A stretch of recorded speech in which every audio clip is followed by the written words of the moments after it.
Welcome, fantabulous souls, to Psychically Speaking. I'm Psychic Lisa Ann, your host on this transformative journey of body, mind, and spirit. Join me, a psychic medium and healer, as we explore the wonders of life, share experiences, and grow together. Whether you're new to spirituality, an old soul, an empath, or a seasoned professional, this podcast has something special just for you. So let's dive in and embark on a journey of learning, healing, and personal growth together.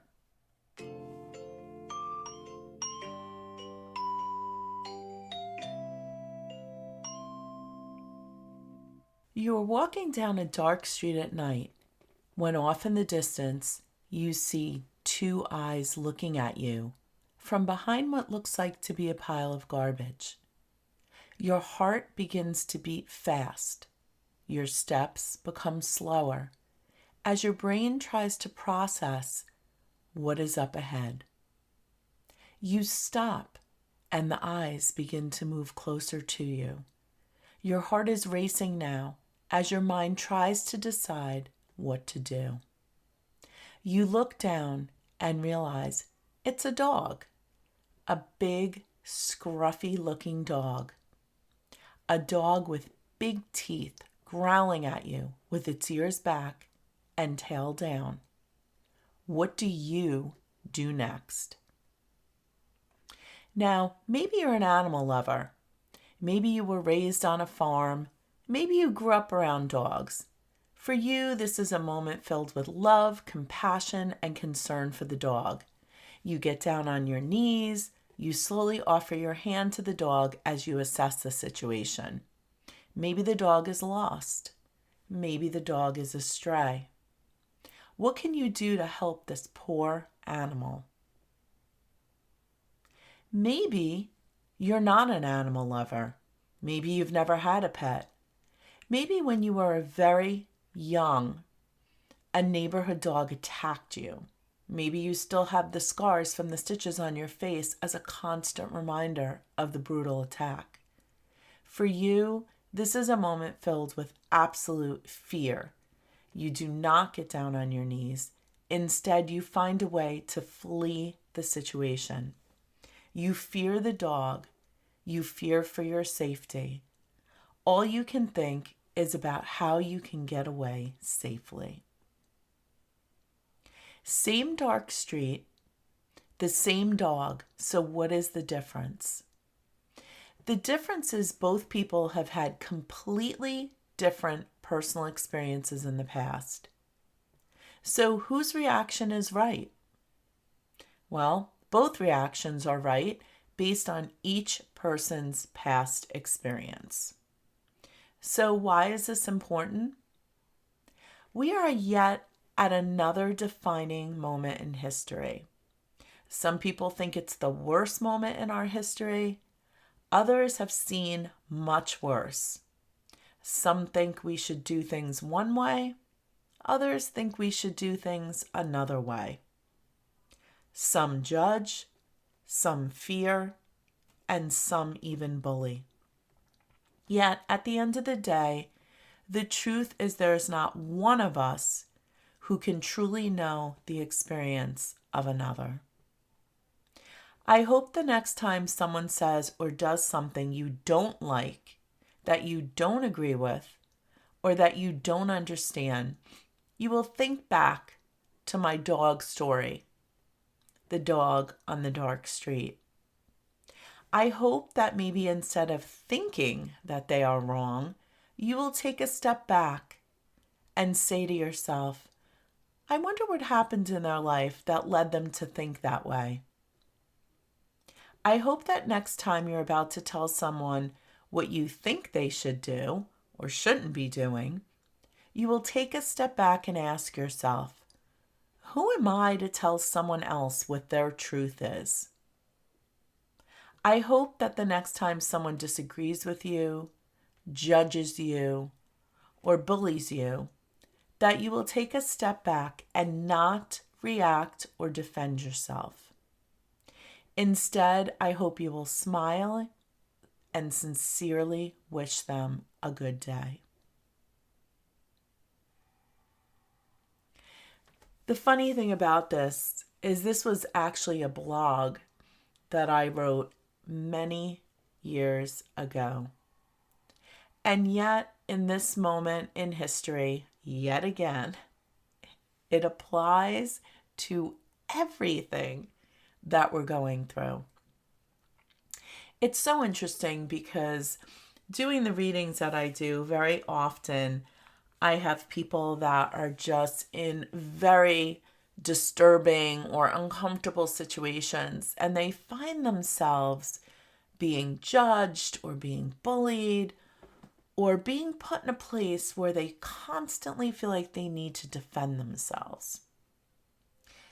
And I learned many years ago, one of the hardest lessons probably that I've ever had to learn, that when I find myself in a place of defending myself, it's in those moments that I'm giving away all my power. I hate to admit this, but back in the day, I was what I like to refer to as the right fighter. I wasn't going to give in. I was going to prove my point. And the interesting thing about it is, it wasn't that I thought that everything I thought and felt was right. It was more about me wanting the person that I was speaking to simply understand my point of view. So I honestly didn't even feel like they had to think the same way that I was thinking, but I wanted them to understand where I was coming from.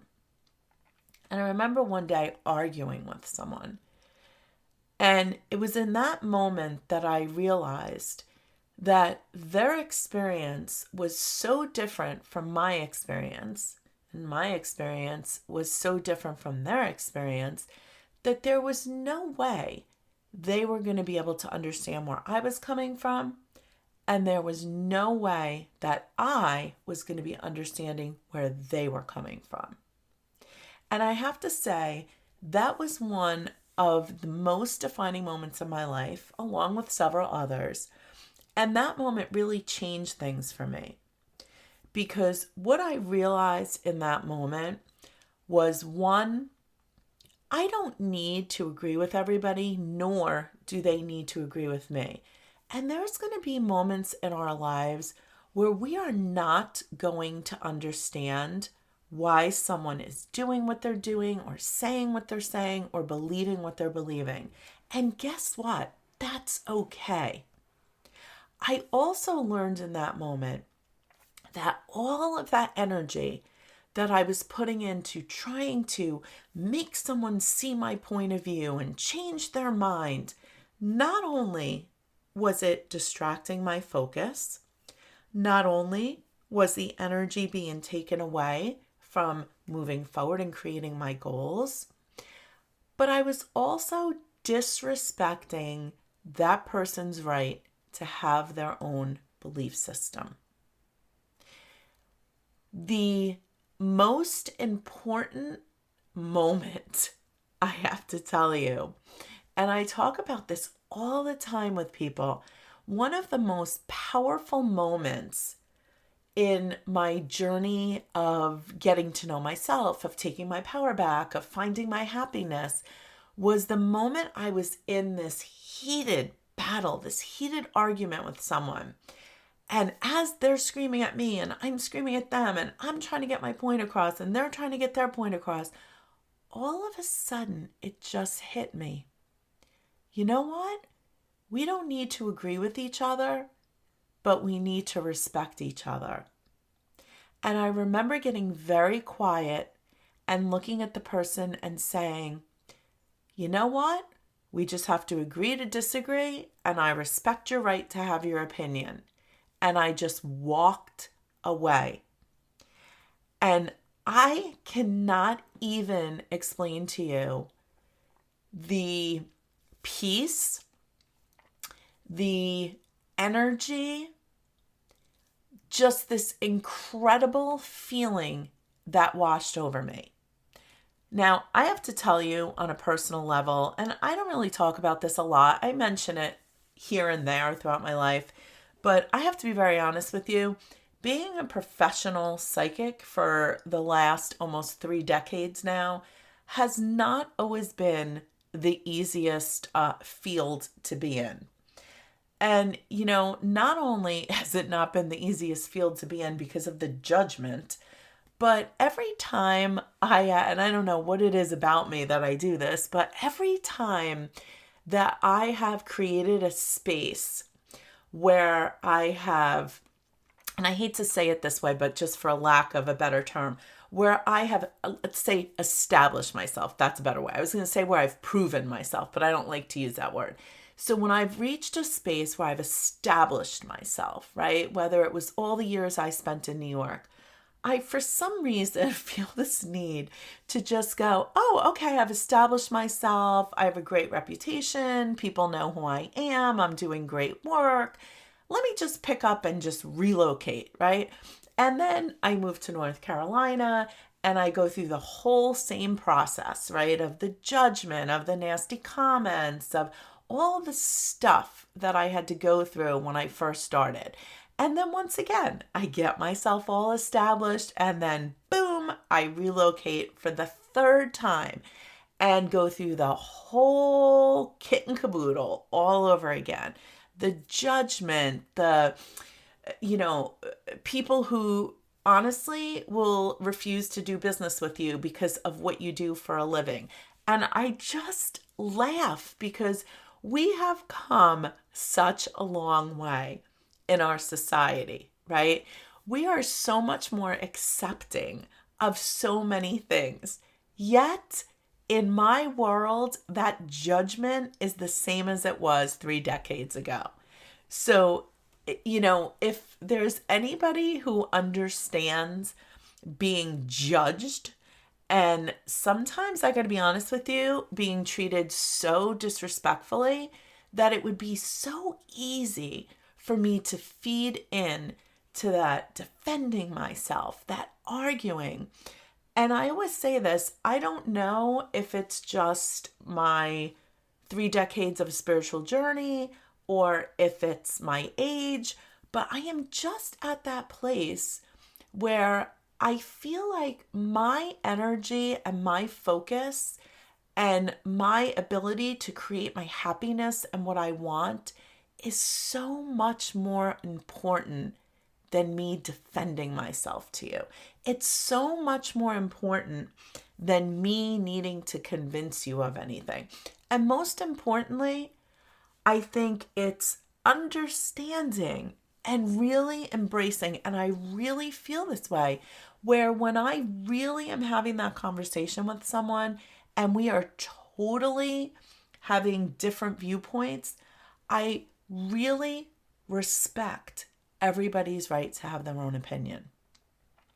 And I just think as we are moving closer to November and election time, I just thought that this blog that I had written so many years ago called Down a Dark Street was just still so appropriate in this time that we're living in.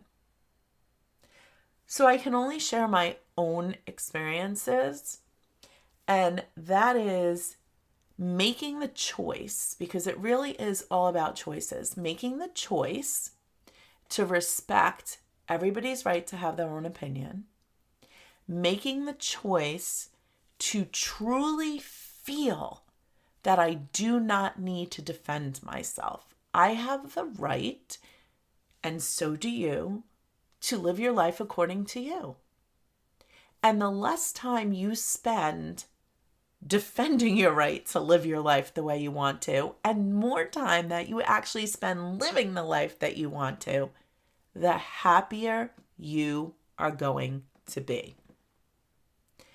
So as we move forward, I want you to think and remember about the story of the dog down the dark street. Thanks for joining me.